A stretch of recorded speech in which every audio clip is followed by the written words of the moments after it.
What's up everyone, this is Andre back in Pralez Nitra. In this video you're going to see 24 new boulders, or actually old boulders if you're climbing in Pralez, but new if you haven't seen the previous video. So I went to Pralez on Friday, one day before their big event, Opiczaring, and I thought I'm gonna do the Pralez challenge, which I'm going to explain in a while. But I misread one of their Instagram posts which said which sectors are going to be changed, and so from the challenge I only got to try, I guess, half of the boulders or something like that.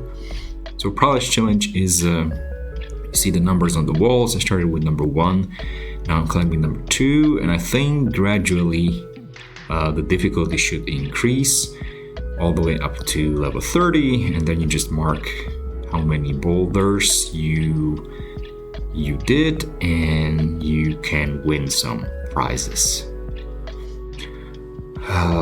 So this is boulder number 3. This one's pretty easy. Once again, I just stretched before I came to the gym, and then I just went straight to the boulders because I guess the assumption is that the easier ones are a good warm-up. But I have to say that number 2 was a bit difficult. I'm not sure if I didn't climb it well. If you want to go back, you can do it, but the holds felt pretty slippery.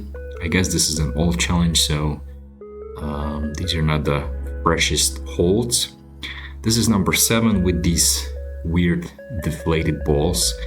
Again, also not super easy. I would say, given the difficulty of Pralez, I would say this is maybe 6A, maybe 6B, I don't know. This is number 8. I think I wasn't sure how to do this one. I was testing my split, but I had an idea that I might have to jump a little bit at the top.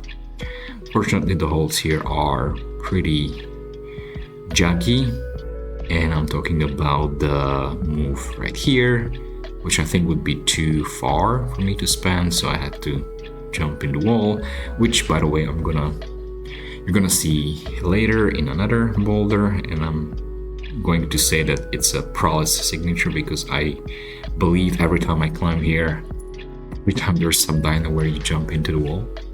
This is number 9 that I did not do right after the 8. Once again, I forgot about it because I'm stupid. Here you can see I hesitated a little bit at the start, not sure which side to start from. Here maybe I should have, I'm not sure if I climbed this well, and this move here felt so far, and this wall should be a bit of slabby, but I think because of the holds in the way, I didn't feel like I could stand up. Now that I'm looking at the video, maybe I could have, well, I guess drop knee wouldn't work because it would put me into different side. So I did it, but it wasn't that easy. This is number 12. So we did 1, 2, 3, then 7, 8, 9. So all the numbers that are missing from this video were already stripped down. They were in other part of the gym. This was an interesting move. It's really just about trusting and putting your hips into the wall. I guess also the ending, the right foot felt a little bit slippery, so I was a bit careful. Fortunately, the top hold is a jug. This is the first one, number 15, that I had to project, and you will see why, because it's this big move. I thought it's supposed to be a dyno, but as usually I'm a bit scared of doing dynos, especially ones that I'm not familiar with that go sideways. And so I did make some attempts trying to see if I can static it, because once again, this wall should be sort of a slab. I know that they had some slabs here before where you kind of do no hands on this wall, and I think I'm gonna try it in a while to see if I can stand on those 2 orange balls. but so far nothing is working. I think this might be the first attempt that I'm actually going to kind of jump, just get a feel for it, so definitely not full commitment. Here I committed a little bit more. I was able to grab it just with one hand. Here I'm once again, maybe I was aiming to go for a jump, but then I decided in the end. So this is the part where I'm trying to see if I can lean into the wall, and I really definitely did not feel like I could do that. So I guess the conclusion was that I really have to jump. Simple as that. So this is again another attempt where I should have jumped, but at the final moment I decided not to.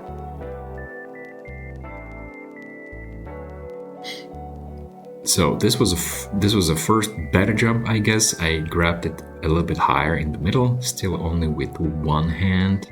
This is another one. I think you can do it maybe with one arm if you also kick your right leg higher. But then I finally committed to going both hands, and that worked. And the rest of the wall there wasn't that difficult. Maybe here moving to the right side. But the feet were not that bad. I think I was a little bit scared in the top position, but it was fine. Next one is number 16. This one has some kind of crimpy, pinchy start with the first move. And I went with my right hand first because I thought that that's what you need to do for the next move, where you go kind of like rock over and then go to that big pinch, textured pinch. But okay, here next attempt was to see if I can go there a little bit more slowly and controlled using a heel, but I couldn't stick the heel. And the problem is the angle of the hold on the volume. You need to really grab it kind of like Gaston, but I'm not pulling it the right way. And here I'm just trying to see the next mode, so the rock over is fine. And here you're going to see me try it differently, because I think off camera I tried to see if I can grab it with left hand. Also, important thing is that the right start hold is better for hands. So that's why it makes more sense, even from that perspective, to go with left hand first.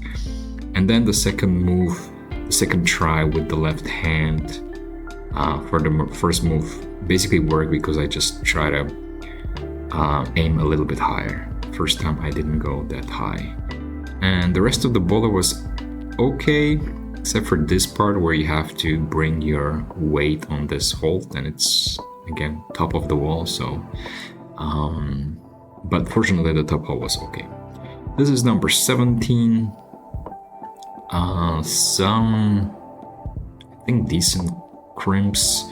Here I was thinking if I should start with my right leg on the volume or not, but I decided not to do it. I think it was the right decision. And from here you go into this thing, which I think is kind of juggy. Here you have to put your left leg super high, but I couldn't do it because it was too high, so I'm going to use the wall to get higher first, and then again you just rock over and do a mini drop knee, and that's it. This is number 18, which is a jump start. I first thought maybe I'll just do one hop on left leg into a flag, but I needed to do kind of like a higher stand up with the right leg as well on the wall, and that worked for the start position. The holds were not that bad for the start. These are jugs.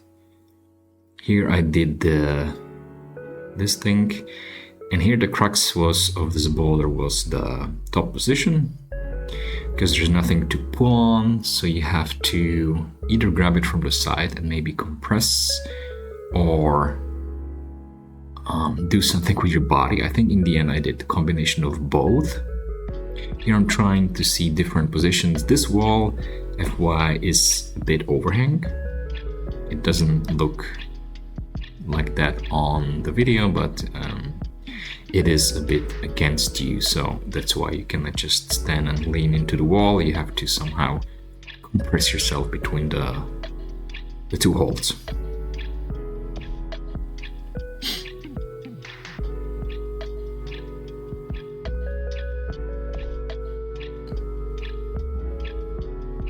So here I finally found the position. And I think what I told myself when I was trying that position was that actually I have to press with my leg to try to stand up higher, so that then I compress myself. So it's not only about the arms and then you relax your feet, but you have to step higher into the hold.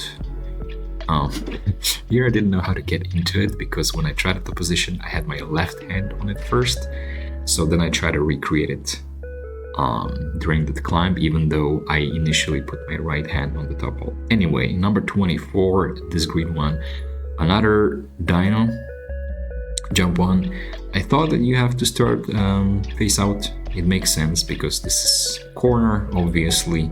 We had a very similar boulder at Beehive, Green Hills, where you start and where you have to rotate your hips. But as you're going to see from the first couple of attempts, for some reason I just couldn't get the hip rotation very well. I was really just jumping sideways, excuse me, and just barely touching it with left hand.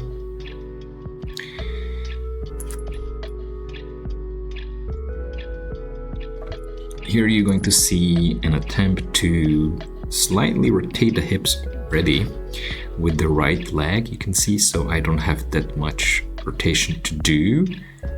And I'm not sure if I just didn't commit enough or something was lacking, but it didn't work. So here I'm trying to see how the hold actually feels. It was pretty good.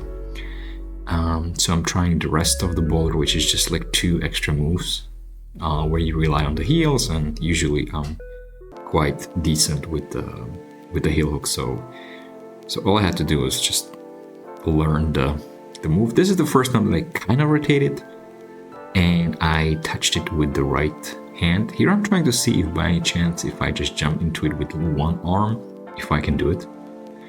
I think you might be able to do it, but yeah, you still need to rotate your body. I think this might be the final attempt that I somehow did it. I'm not sure what made the move possible. It was really just more commitment and leading with the right hand, which then rotated my body a little bit, or enough for it to work. Anyway, this is number 20, what is this, 24? No, 25. So yeah, this is kind of like, these initial crimps are not bad. The problem is this move, which is quite a bit high. And here I'm trying to see if maybe I can heel hook, but no, the body didn't feel like it was in the right positions. Here I'm trying to get to that hold using the orange hold, and it wasn't that bad. But the problem was initiating the move, because I'm really like so compressed with the fingers, and even though the crimps don't feel that bad, the red holds, there you can see it still hurt me in this position. There I touched it briefly, so I think if I maybe gave it more time, I would be able to maybe learn it, but I decided just to move on. This is number 26. This was a super cool move that I don't think I did ever before.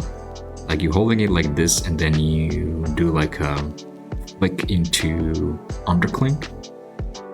Yeah, but my foot slipped, and I think it was because I put it too far on the left one. I should have stayed on the left one, which is this one that I'm using right now. Stand and flick. It's pretty cool. And then you go into the pockets. after you manage to undercling. But here I felt like the move to the top big one is like so far away. Now that I'm looking at it from the videos, maybe you're supposed to stand on the thing that I'm underclinging, but it didn't occur to me at that point. This is number 28, the last one that you're going to see from the challenge. The initial crimps are pretty good, which is why I'm kind of doing it so far. And I got shut down here, going into that one. That one is pretty shitty. Here you're going to see I'm going to try that hold. I can hold it, so I think you just need to work on the momentum and really that point it, at least for my finger strength. So after those boulders from the Pralez challenge, I decided to go try 60s, which I haven't tried, to see how they feel. And spoiler alert, if you saw the previous video where I tried 6As and 6Bs, none of the 60s were as hard as that one 6B. So yeah. Once again, I looked at all the boulders and I thought which one would be the easier ones, and I picked this one. The holes were pretty juggy. Then I went to this crimpy one. This one was not that easy at all.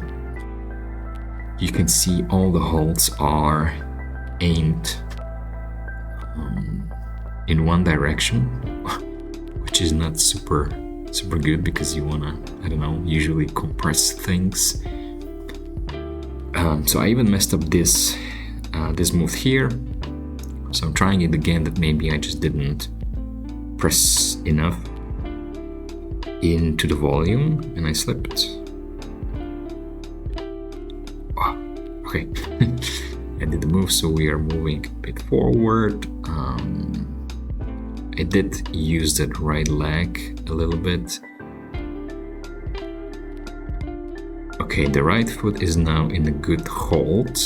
Now the problem was how to go more to the right and up so that I can reach the top hold and also respect the direction of the second to last hold. Here I try to see if I can stand up, but I think it would be too risky.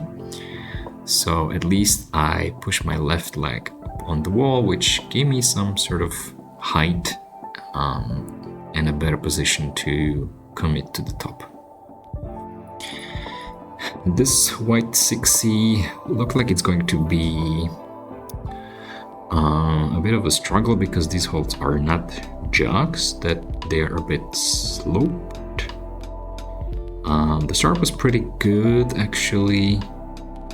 Control here, I try to stay always on the right side again, maximizing the direction. This move was the hardest one because I didn't want to step up higher first, so I went with my, you to see now, boom.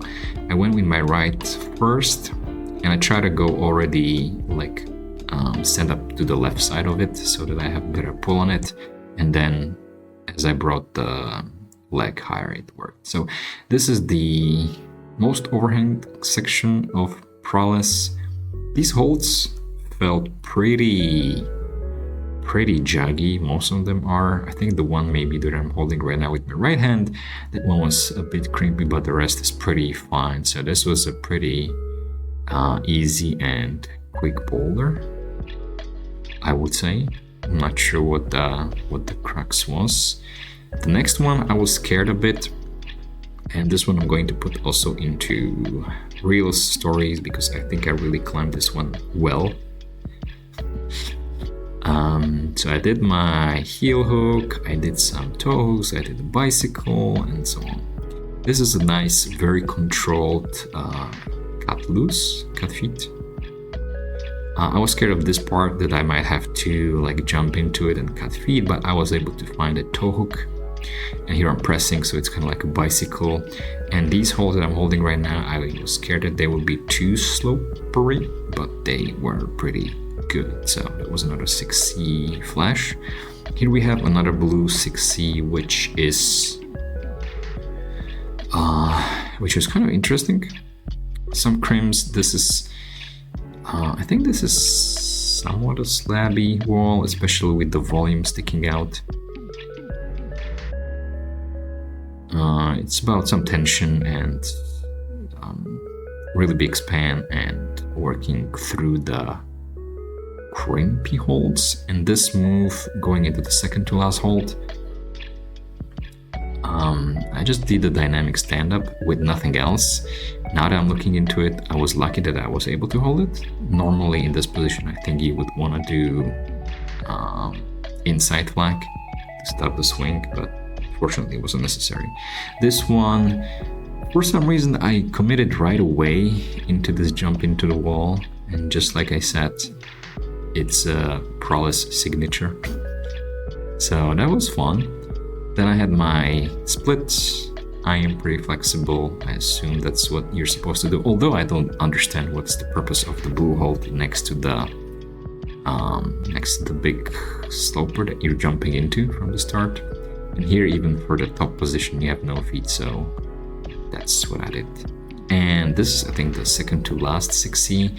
This one is super tricky. When I was in Pralez before, doing the 6As and 6Bs, I saw some guys doing this boulder, and they said that they started already in between the two volumes. And I thought that, okay, that's probably going to make... so this is what I'm talking about. They start from this position. But I thought that I'm going to try to do it the probably intended way, because you have that foothold there on the right side, which you don't use at all if you start in between the volumes. But I really found this hard, super hard. I had no idea how to transition and get around the right volume. So I think I just gave up on it and decided to start this way, which I think should be still a proper way to start. And I'm trying the rest of the boulder. Well, actually, I did a proper start, so I'm just trying to finish the boulder. And here you're going into that super sloper. I'm not very good with slopers, and I just peel off. So I'm trying to see what the position should be. And I found this toe hook at the with the volume. And this is the second attempt from the start. So this hold that I'm going into is pretty good, but you have to hold the tension not to swing off the wall. This is the same thing here. I'm probably going to look at my right leg to prepare it for the toe hook, but as I go into the sloper, I didn't catch it in time. So I think I just found a better position for the right hand, and I also, as I grabbed it, remember to engage my scapula. And this was the last 6C that I thought maybe you have to do like a lâcher from these things and then jump in between the two volumes that I'm standing on right now and catch it dynamically. But I have my big span, so and the volumes felt like they have a good angle, so I didn't need to. And I think I just tried it almost right away, right after the first try. And I tried to maybe optimize it a little bit, but here the change was that the way how I used my right hand, which then as I dropped, I leaned into like a gas, and that saved the momentum. So that was actually the last 6Cs, so I did all the 6Cs, so maybe next time I'll try 7As, which I have never done in this gym before. And so I was feeling pretty good, so I decided I decided not to try 7As because it was end of the session. I think I did, how much did I say, 24 boulders.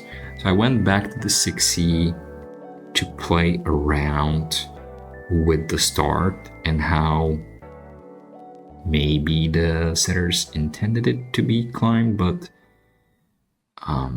spoiler alert, I didn't figure out anything. I asked one guy that's supposed to be like a climb a buddy, someone who can help you, but he also didn't climb it that way. He climbed it just like I did when I sent it, already starting in between the volumes. So he said something like you just swap your feet on the right volume, which is what I've been trying to do, but like from this position, bringing your right leg to where your left leg is super hard. So yeah, anyway, we're going to end the video here. So the sections you can even see right here on the screen on the right side. These are the new boulders for the new challenge. So today I'm recording the voiceover on Sunday. Tomorrow I will go to Bratislava to another Block Talk gym, a new one that I haven't seen before. And later that week I'm going to go back to Pralez to try the new challenge, I think number 14, and you're going to see hopefully all the boulders from 1 to 30. I've seen some, again, dynamic ones. This gym likes to do dynamic boulders, so hopefully it will be as successful as this session. So thanks for watching and see you in the next video.